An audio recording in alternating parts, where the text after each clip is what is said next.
Well, let's take a closer look at the Palestinian resistance movement in the occupied territories.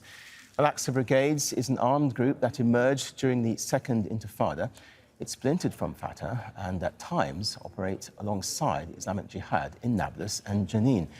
There are numerous Palestinian groups that are resisting Israel's illegal occupation. The Palestine Liberation Organization, known as the PLO, was formed in the 60s and operates as an umbrella group of several political factions and armed groups. It excludes groups such as Hamas and Islamic Jihad in Gaza, who have opposed all forms of negotiations with Israel. Hamas, Islamic Jihad, the Al-Aqsa Martyrs Brigades, among others, cooperate militarily and agree that armed resistance to the occupation is the only way to end it and to achieve Palestinian self-determination.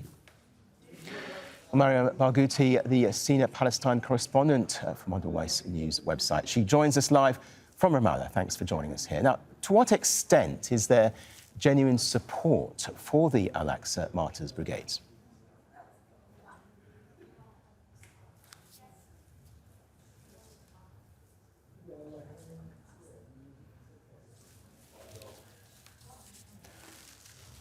I think we have a little technical problem there. You may have muted your microphone. I'm not sure if you can try and unmute that to see if we can still speak to you. Do you want to try that again? If you can hear me now, I'll ask that question again then. To what extent is there genuine support for the Al-Aqsa Martyrs Brigades, do you think? I think you're framing the question wrong. The support isn't for Al-Aqsa Martyrs Brigade in specific. Prior to that, you had the Palestinian Islamic Jihad and an armed coalition come out of Jenin during the onslaught by the Israeli military on Gaza as armed, Palestinian resistance. Ibrahim Nablus was born in 2003. His birthday was October 13th. That means he's not yet even 19.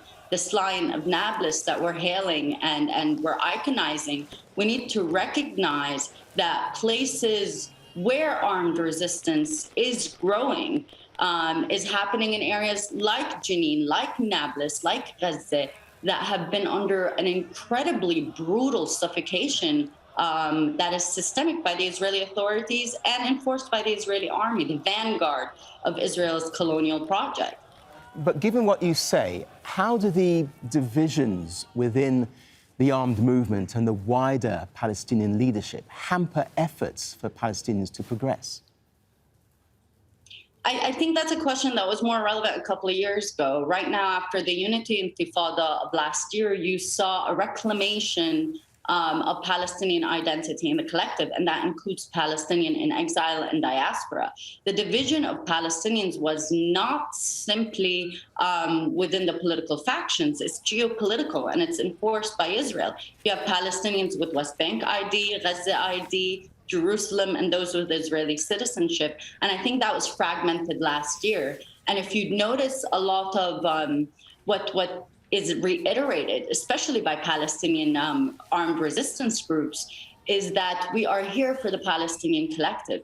These are generations that are quite literally probably in their early 20s to 30s, and all they knew is an Israeli brutal occupation. And that's kind of what's happening here. It is de facto protection. The Israeli army raided Nablus at the dawn hours and besieged Ibrahim Nablus, whose final words were, do not let go of the gun. I think I'm going to be killed. I'm under siege. Pray for me. And now imagine being 19 years old, having to defend yourself, and a nuclear power army raids your town consistently to target you. Imagine the fear he felt. And still, he withstood and tried to protect. So I think the support is seen from that lens, that we continuously keep getting killed. And this new generation is finding that this is not the life to live. Despite what you say, is there enough of a cohesive approach, even after so many years of conflict, siege and blockade? Hope for what? And which conflict are you referring to? You mean our ethnic cleansing? As we're looking at the situation now, is there enough of a cohesive approach for Palestinians? I think that's also dependent on, I've said this before, it's not just on the Palestinians.